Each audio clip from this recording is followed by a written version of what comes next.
नमस्कार दोस्तों, आज हम अध्ययन करेंगे श्री दुर्गा अष्टोत्तर शतनाम स्तोत्र की। चूँकि इसमें माँ दुर्गा भगवती के 108 नामों के बारे में बताया गया है। चूँकि सभी लोग जानते हैं कि दुर्गा सप्तशती हिंदू धर्म का सर्वमान्य ग्रंथ है। इसमें समस्त देवियों की, जिसमें जो मुख्य देवी काली हैं और अन्य देवियां हैं, उनकी स्तुति के 700 श्लोक बताए गए हैं। इसलिए इसे दुर्गा सप्तशती श्लोक कहते हैं। क्योंकि दुर्गा सप्तशती में जो 108 नाम का स्तोत्र है, वह माता पार्वती के द्वारा भगवान शिव से पूछने पर भगवान शिव द्वारा पार्वती जी से कहा जाता है कि मैं तुम्हें 108 नाम का वर्णन करता हूँ। क्योंकि मात्र इसके एक बार अध्ययन करने से ही देवी भगवती दुर्गा हमसे प्रसन्न हो जाती हैं और वह हमें धन धान्य, पुत्र, स्त्री, घोड़ा, हाथी, धर्म और चारों पुरुषार्थ और अनंत में हमें सनातन की भी प्राप्ति होती है। इसे करने से पहले हमें 21 दिन का संकल्प लेना चाहिए।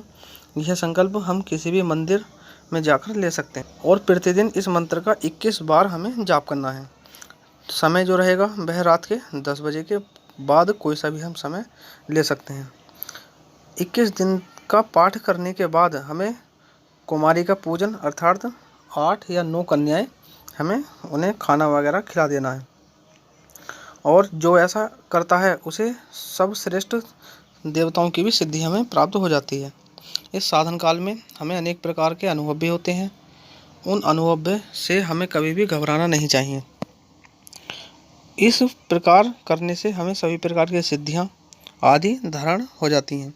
और इसका एक अन्य उपाय भी है।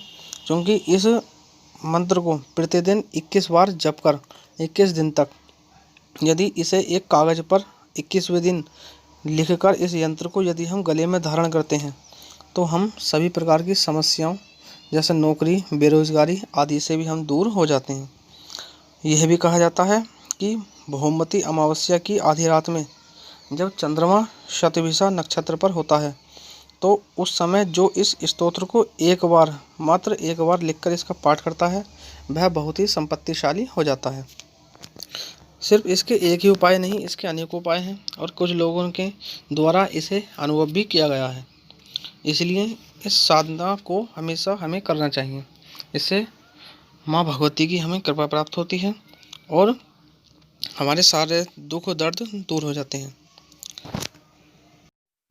श्री दुर्गा माँ के 108 नाम डिस्क्रिप्शन में से आप देखकर उनका अध्ययन कर सकते हैं। चूँकि साधना करते समय हमें घबराना नहीं चाहिए। केवल माँ और उनकी कुछ सेविकाएं हमें परीक्षा लेने के लिए हमारे पास आती हैं, जिन्हें देखकर हमें घबराना नहीं चाहिए। अंत में इसका परिणाम हमेशा सुखद ही होता है और माँ भगवती इस मंत्र को करने से अवश्य ही कृपा देती हैं और अवश्य ही दर्शन प्राप्त करवाती हैं। जय माता दी। यदि किसी प्रकार की कोई समस्या हो तो कमेंट बॉक्स में आप हमसे शेयर कर सकते हैं। उसका जवाब जल्द ही आपको दिया जाएगा। धन्यवाद।